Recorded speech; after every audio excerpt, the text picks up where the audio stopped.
Hello and welcome to session 10 of the Northwestern Biosafety and Biosecurity Mentorship Program. So in this session, we will look at part 4 of the biorisk assessment sessions. So in this session, we'll concentrate on looking at the templates that we are currently using to conduct a biosafety risk assessment. Then in the next session, which will be session 11, we're going to look at the template we're using when you want to conduct a biosecurity risk assessment. So in the previous sessions, we've already discussed the theory about how you do a biosafety risk assessment as well as how you do a biosecurity risk assessment. So here we're going to do a practical type of session where we are doing a biosafety risk assessment using the Excel template that we are currently using at national level. So for those who are not familiar with Excel, kindly just do a quick crash course on Excel so that it's easier for you to manipulate or to fill in the Excel sheet. But even though you're not really experienced in Excel, the way this template has been made is you can actually use it very quickly. It's user friendly. You don't need to input any formulas. You don't need to do any type of calculations. So basically, mostly what you're doing is just filling it in according to the steps and according to what information you find at your facility. So let's get started. So this particular worksheet, so it's a worksheet. So because it has a lot of work, it's a worksheet is because it has a lot of work, a lot of sheets. So it's a workbook. Sorry, it's a workbook. So it has a lot of worksheets or sheets. So it has about 5 worksheets or sheets. So you need to fill in, I think, 3 of those, and then the other 2 just giving you information about how you interpret the metrics, and the dashboard, which is the 5th one, which is just showing you a summary of the information that you've put or you've inputted into your Excel sheets. So under the metrics, this is where it will show you what metrics is being used. So there's a section where we just looked at how to interpret the metrics, so you can review that session. So it should be the session under biosafety risk assessment.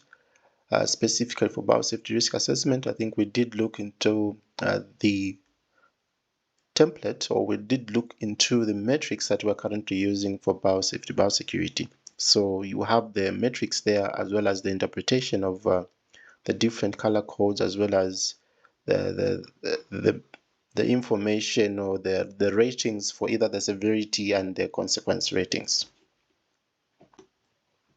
Then for the dashboard, so the dashboard will summarize some of the information that you'll be inputting either in your hazard assessment sheet or the process map, as well as the risk register. So it will show you the total number of maybe identified risks or biological agents. It will show you the other types of ratings, or the ratings that you have under your high, low, or moderate risks. Then it will also show you summaries of your risk matrix or your risk register hazards. So it will show you how many of the risks are falling maybe in the low, how many are falling in the moderate, and how many are in the high, and how many are in the very high. So it will give you a summary of what's happening in most of your sheets, especially your hazard assessment sheet, as well as your risk matrix. Oh, sorry, your risk register. Okay, so let's look at the other parts. So you have your hazard assessment sheet. So under your hazard assessment sheet, this is where you're doing your hazard identification, and also you're doing your agent characterization. Then also you're doing your evaluation. That is determining your initial risk or your inherent risk.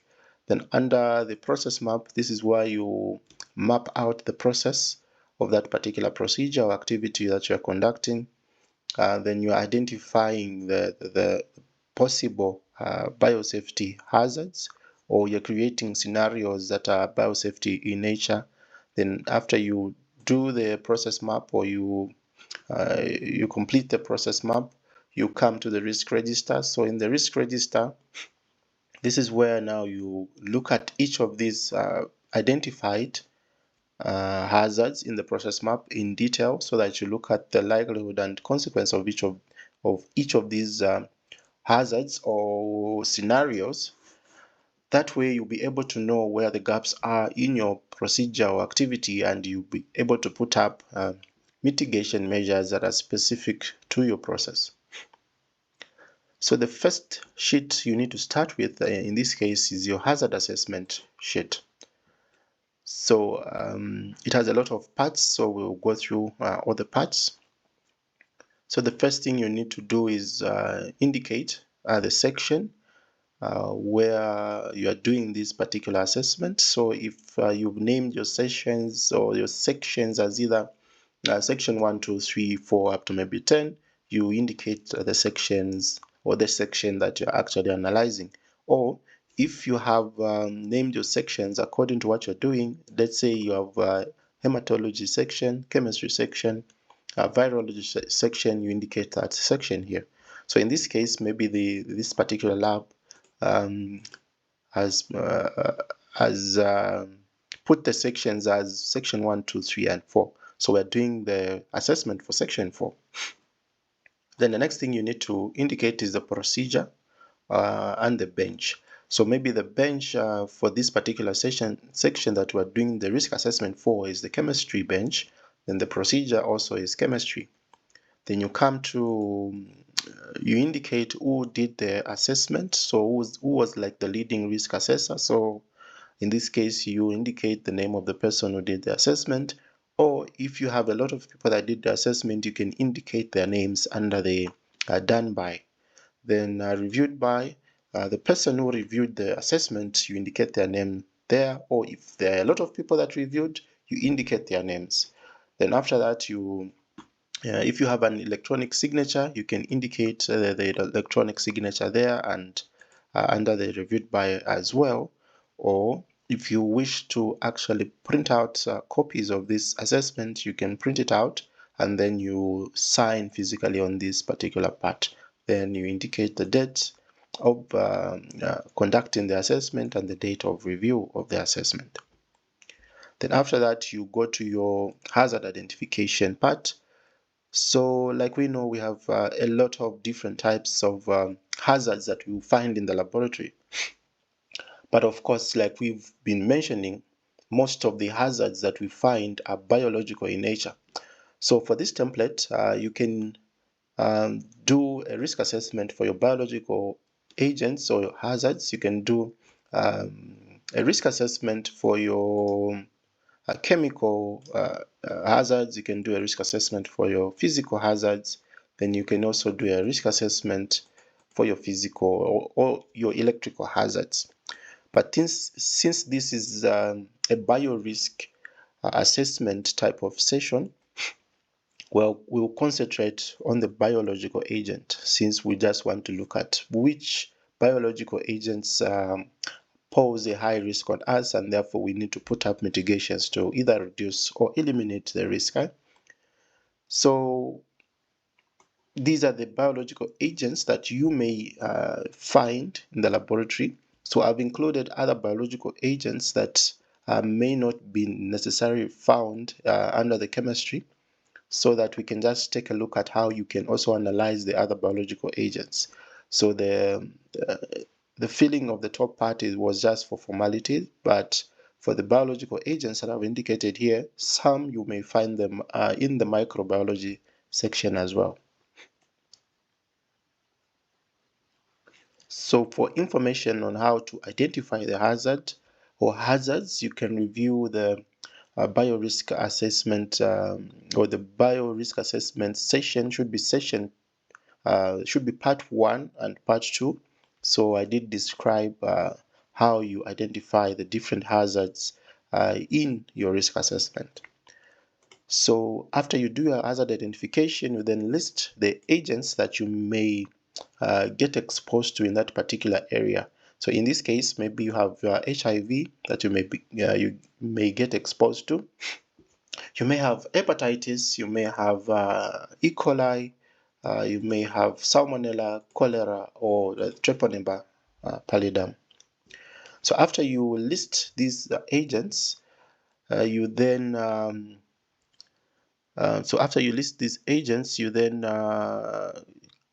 look at these particular agents a little bit more in detail. Right? So what you're doing now is that you're doing what is known as the agent characteristics. So we're going to do the agent characteristics after we do the personnel assessment. So the next part for this particular sheet, or this particular risk assessment template, is you're supposed to now do a personnel assessment. So you're looking at the possible host for each of these biological agents. So you're trying to assess the personnel that will be handling or that handle these biological agents. That way you'll be able to know what will affect the likelihood of these personnel getting exposed and the consequence if and when they get exposed. So the first part of the personnel assessment is more of a summary. You need to list again the biological agents, because you're looking at each of these biological agents in relation to the personnel. So you first start with looking at, let's say if we have HIV, so you ask a question of or you indicate the number of staff at risk of exposure. So if you have 10 people that are in this particular section, or 10 people that actually test for this particular agent, you indicate the number there, because the more maybe the people you have that are handling this particular agent, the more chances that people may get exposed, because a lot of people are actually handling this biological agent. Then you indicate the average age of the people in this particular section who conduct this particular procedure, or who may be exposed to this to this agent. So if you have 5 people and they have different age ranges, maybe you have one person who is 25 years, another person who's 30, maybe you have another person who's 28, 35. So you get the average age, and then you indicate the age or the average age there. So I did explain in the biosafety risk assessment, which is like part 3 of the risk assessment. I did indicate the importance of knowing the age of the personnel, so because it will affect the consequence if the people that are exposed are of older age, or they have younger age. Then you indicate whether or not the members of staff have been trained on how to conduct the procedure that you are currently assessing. So this will also affect either the likelihood and the consequence. Then have the staff been trained in biosafety and biosecurity? So if the staff have been trained in biosafety and biosecurity, you indicate the number of people that have been trained. So if you have 5 people that are trained, or you have 5 people in this particular area, and then only 2 people are trained, so you indicate yes, and then in brackets you indicate the number of people that are trained. But then if no one has been trained, you say no on this particular part, to indicate that no person has been trained in this in biosafety and biosecurity. Then the next thing you need to now indicate is the number of staff that have an underlying condition. So does any member of staff in that particular area have underlying conditions? So for example, do you have anyone with diabetes? Do you have anyone with high blood pressure, etc., etc.? So if yes, indicate If yes, indicate under part B. So under part B, you will indicate the actual underlying conditions for each of these individuals that have underlying conditions. So that's the summary of the personal assessment. Then after that, you go to a more detailed personal assessment where you are now assessing each and every personnel that is in that particular area. So the first thing you need to do is indicate the staff number or the SN number. So you're supposed to give serial numbers to each of these personnel. So do not indicate their actual names in this assessment, because what we don't want is to breach confidentiality of the personnel.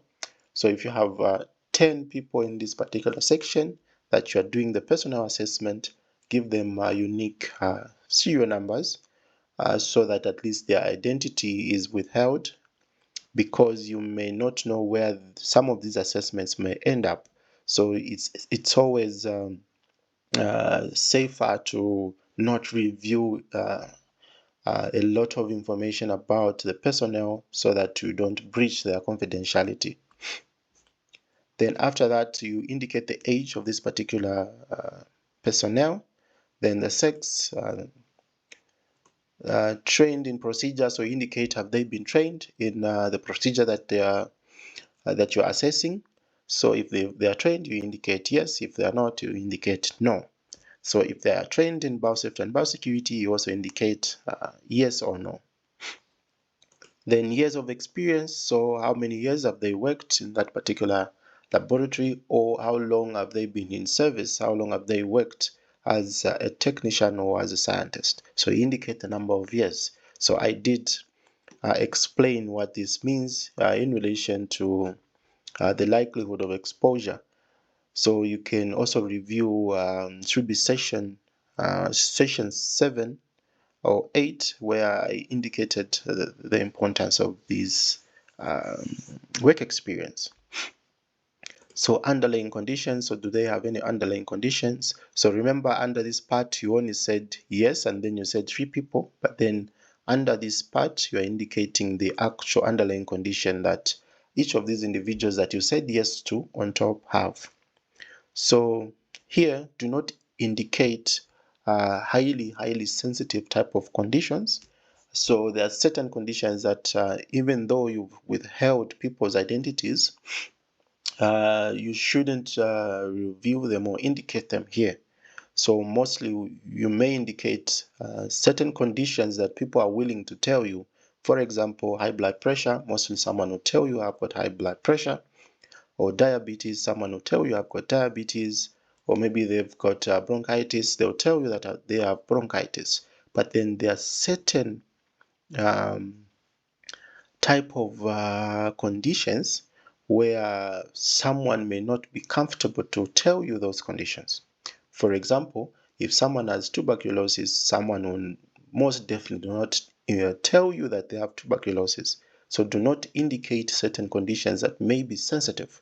Another highly sensitive condition is HIV. So do not indicate the HIV status of any individual that may have this particular condition. So do not indicate. In fact, I would highly recommend that do not really even probe too much, that people tell you that they are either tuberculosis status or HIV status, because it's highly confidential, and therefore the only time you put these conditions here is if people are comfortable that you are that they are okay that you can actually put these conditions, or they've publicly come out that you can tell people about their conditions. Otherwise, do not. Even diabetes and others may become sensitive, especially if people have not told you, or they're not free to tell you that they have, let's say, diabetes or high blood pressure. So always consult and get consent before you put the conditions that each person has under this part. Then if they're not, all you can do is do a more of a private type of personal assessment, but then do not publicly put this assessment or these conditions here. So I just thought I should stress that because we've had a lot of issues when it comes to this part of the assessment. So has the personnel been exposed to the agent before? So in here, what you are mostly trying to look at is the incident management. So has this personnel been exposed to this particular agent? Do they have history with it? Do they have they been pricked with maybe a needle suspected to contain either hepatitis or HIV, or confirmed to contain HIV or hepatitis? So here you're just trying to look at the past experience or the past activities. That way you'll be able to know whether or not this particular personnel or the people in this particular section are prone to incidences or are prone to being exposed to this particular agent. So you indicate yes under there, but then in the next part you need to indicate now number of times the personnel have been exposed in the last 1 year. So you indicate maybe if they've been exposed twice, and then in brackets you also indicate what type of agents were they exposed to. So here you've combined all the agents that you're currently analyzing. So you select from the agents that you're analyzing here, you put them in brackets whether or not they've been exposed to them. So if you're saying they've been exposed twice, so in brackets you indicate have they been exposed twice to hepatitis, or have they been exposed once maybe for HIV and then the other one for hepatitis. So you indicate that in the brackets. So after that, you've done your personnel assessment. At least if you've filled in these areas, you have an idea of how the host will react just after maybe they get exposed to this particular agent.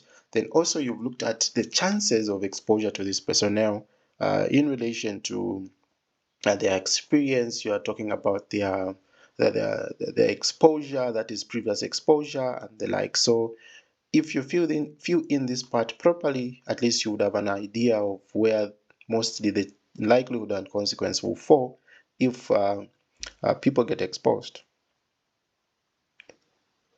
Then after you do the personnel assessment, you come to the agent characterization part. So under this part, you're just looking at the characteristics about the agent that will affect the likelihood or consequence. So you list the agents in this column. Then for each of these agents, you fill in different characteristics about the agent. So some are question in type, others you need to actually put the characteristics. So for example, ability to cause disease in healthy humans and animals or plants. So you look at this particular agent, is it able to cause a disease in healthy humans or animals or plants? So if it's able to cause a disease, it means that now people can, then it means that it has consequences, and therefore it becomes a risk. But then if it cannot cause disease, it means that there are no consequences. So if there are no consequences, it means that this no longer becomes a risk, and therefore you may not need even to proceed further than asking this question. There's no need of knowing the therapeutic and preventative treatments, route of transmission, effective dose, because even when or even after people get exposed to this particular agent, they will not get any type of disease. Therefore, there's no consequence. Therefore, this is not a risk to you. But then if you indicate yes, it means that people can get disease and they can get sick from this particular agent, or they can get an infection from this particular agent. Therefore, you need to now know more about how do they get it. That is, how do they get exposed to this particular agent? And if they get exposed, is there any form of treatment for it? Or is there any form of vaccination that people can get to sensitize their immune systems, so that once they get exposed, their immune systems will kick in quickly and therefore reducing the severity of the illness? So that is the importance of this question. That is question one. So if you say yes there, then you proceed to these other parts of the characteristics of the agent. So number 2 is availability of therapeutic and preventative treatments. So is there treatment for this agent? So if you get exposed, is there treatment for you to get better or well after exposure? So if there's no treatment, of course that will affect the consequence. But then if there's treatment, also to affect how the consequence will fall. So I did explain as well how this uh, treatment affects likelihood and consequence. Route of transmission. So what route do you get exposed to? So do you get it by inhalation or ingestion, or is it percutaneous, or is it contact? So you indicate that. The infective dose. So if you know the infective dose, you indicate the infective dose under that part. Then the environmental stability. How long is it able to stay in the environment? How long is it able to stay in the environment? And if you come into contact with it during this period, you still get exposed and get the illness or infection from it. So you put the environmental stability under that part. Then the host range. Is it able to infect humans? Is it able to infect animals and plants, or is it just humans alone, or is it just plants alone? So this will tell you something about either the likelihood and consequence. If you review the session that we did, should be session number 8 or 9, or session 8 and 9. We did look at the difference. No, it should be session 8. So session 8, that's where we did the biosafety risk assessment. So under session 8, if you rewatch that session, you will be able to know what the host range will tell you about the likelihood and consequence. Incubation period. So after you get exposed to it, how quickly or how long will this particular agent stay in your body until you start exhibiting some form of symptoms, or you get sick? So how long does it stay in your body? So we did talk about incubation period as well. Immunization. So is there a vaccine for this particular agent or not? So we did also mention, or we did also discuss in session 8 what this will tell you about your likelihood and consequence. So now, after you do this, of course, the question will be, where do you get this information, especially for the infective dose, environmental stability, the route of transmission? So where do you get this information? So most of this information is online. So there are some online pathogen safety data sheets where you can get this information. So all you can do is, if you go to your Google Chrome, or you go to your any browser, you search for Canada's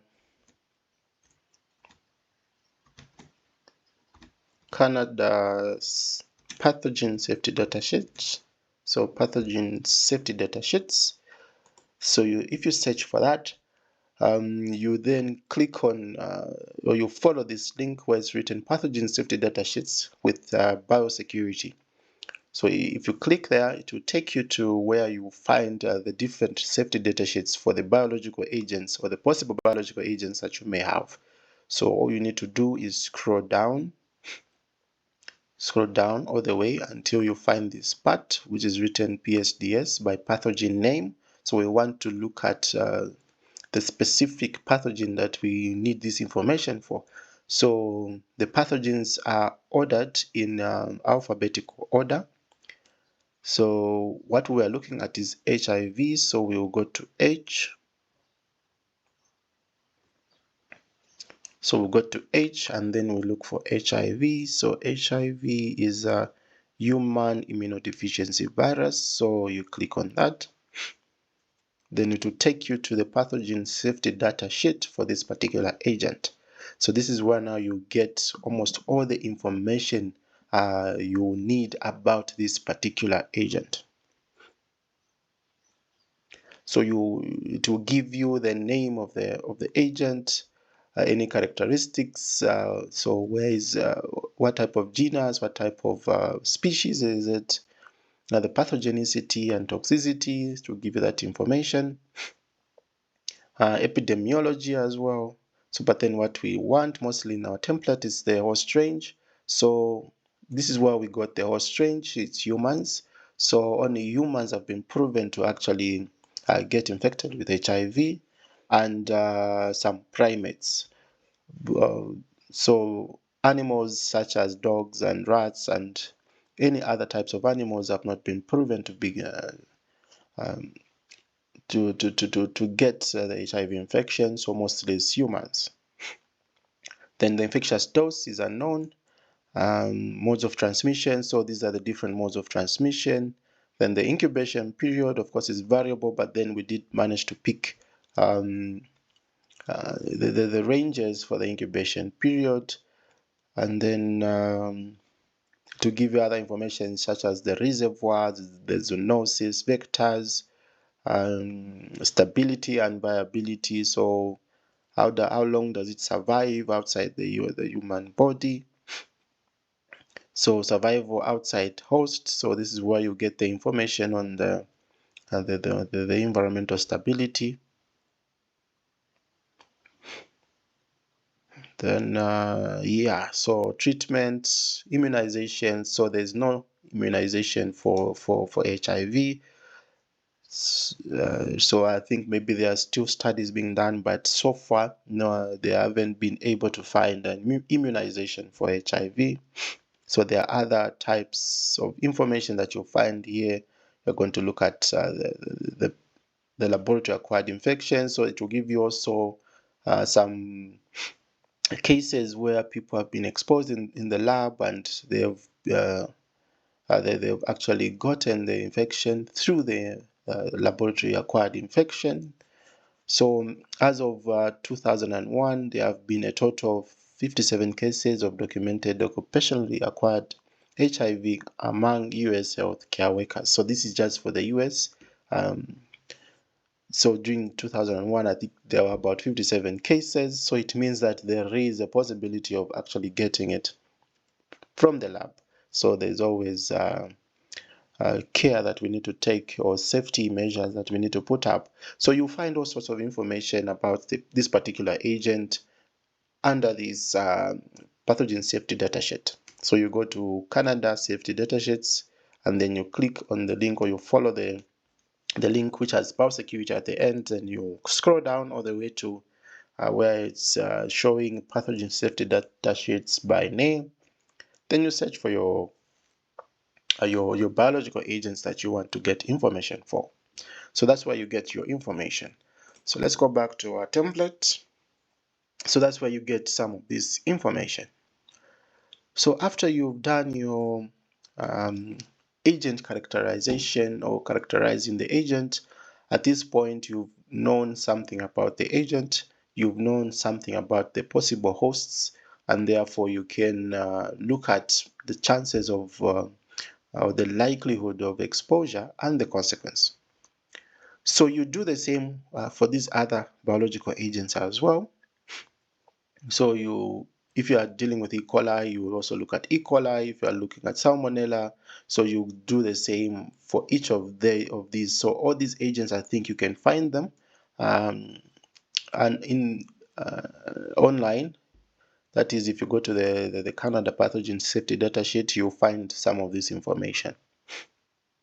So let's go to the next part, where we are determining the inherent risk, or the risk of exposure without considering the. So we're looking at the risk of exposure without considering the control measures that we've already put in place. So this is what we call the inherent risk. So we're looking at the risk of exposure to these biological agents, like the raw risk, like the risk of just exposure as you are working in this lab, without actually considering what measures you've put up as a lab to either eliminate or reduce the risk of exposure to this biological agent. So maybe from the information that would have gotten on top, that is from the characteristics of the agent as well as the personnel assessment, you can then determine what the likelihood will be. So there are about 4 ratings for, or there are about 5 ratings for the likelihood. So you can either say the likelihood is unlikely, remote, occasional, moderate, or frequent. So interpretation of this was done, should be in session 8. So if you can watch session 8, you'll be able to know how to interpret each of these ratings. So maybe you find that from the information that you've gotten, it is remote that you get exposed to HIV, because maybe you look at how it is communicated, the transmission of HIV. You also look at maybe the environmental stability. You look at all these things. Maybe you may say remote, depending on the information that you have. But then if you look at the information that we have, the route of transmission and the environmental stability, as well as if you look at maybe the past history. So you're looking at the personnel. Have they been exposed to this agent before? And then you also look at the work experience and all that. Maybe if we do a proper assessment there, we may find that maybe it's occasional that you may get exposed to HIV. So this selection of the likelihood will mostly depend on the information you put under the personnel assessment and the agent characterization. Then severity or impact after exposure. So severity or impact after exposure will be determined by some of the personnel assessment parts, such as the underlying conditions that the members of staff or personnel have in this particular area that you are analyzing, and mostly on the infective dose. Then you're also looking at the incubation period and whether or not there's treatment and the immunization. So that will also affect the severity rating. So if you look at what we've put, or the information that we've put under the characteristics of HIV, you can't say the severity is negligible, because there's no immunization. Treatment is there, but then you cannot get better. It's more of supportive treatment. And then for the impact on the people, so it has both the physical impact as well as financial impact and the mental impact. So mostly you're going to say the impact after you get exposed to HIV, from my opinion, is that it's very serious, because it's a lifelong type of infection. Therefore, it's very serious impact.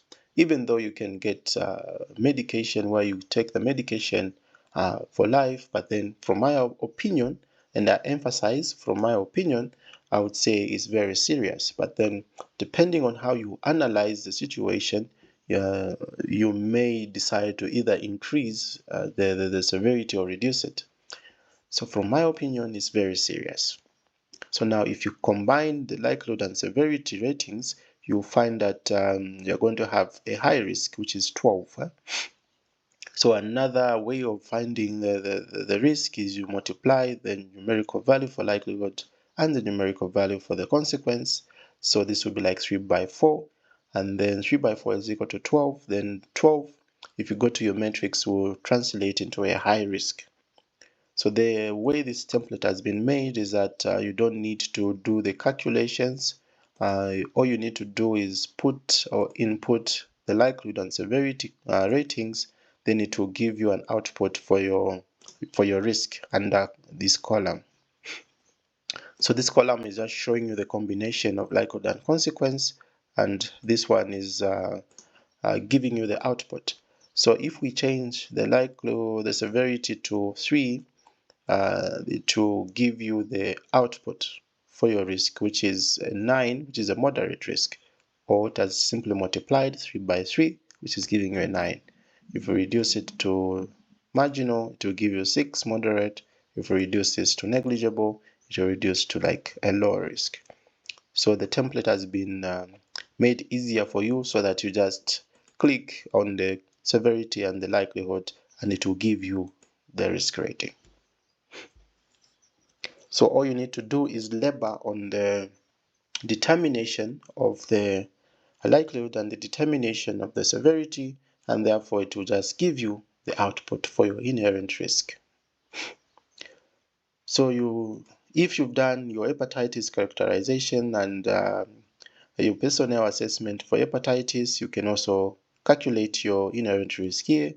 Same applies to these other agents that you may get exposed to. So now the importance of determining your inherent risk is that here we can now deduce, or we can now see which of these biological agents have a higher inherent risk as compared to others.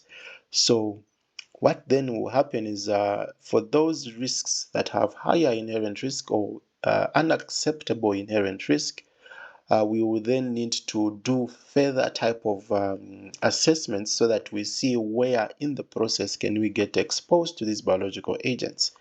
Because if we put up measures for these risks that have high risk priority numbers from the inherent risk, it means that if we put up the mitigations for these high risk, we'll be able to cater for the smaller agents with lower risk, because you find that most of the mitigations will be similar for some biological agents. So if we put up mitigations for hepatitis, which is maybe high risk in this particular case, it means that I would have covered even for E. coli, which maybe have a lower type of risk as compared to maybe hepatitis and HIV. So now the question is, what are the next steps after you do your inherent risk? So for all the risks that you find unacceptable under the inherent risk determination, you need to now take them to the processor. So you need to do now the process mapping. So you can combine certain agents that have similar processes or workflows, or you can do the agents, or you can do the analysis of the process and the risk register separately for each of the agents. It's always advisable to do the analysis separately, because if you combine them, it means that you are assuming that the severity ratings for all these particular agents are similar. And then that is not always the case, because even though we are testing for E. coli, we're testing for Salmonella, cholera, and Treponema in a similar process or workflow, the severity of each of these agents is different. And therefore, if you combine them, you would confuse the severity ratings, because you block them into one type of severity.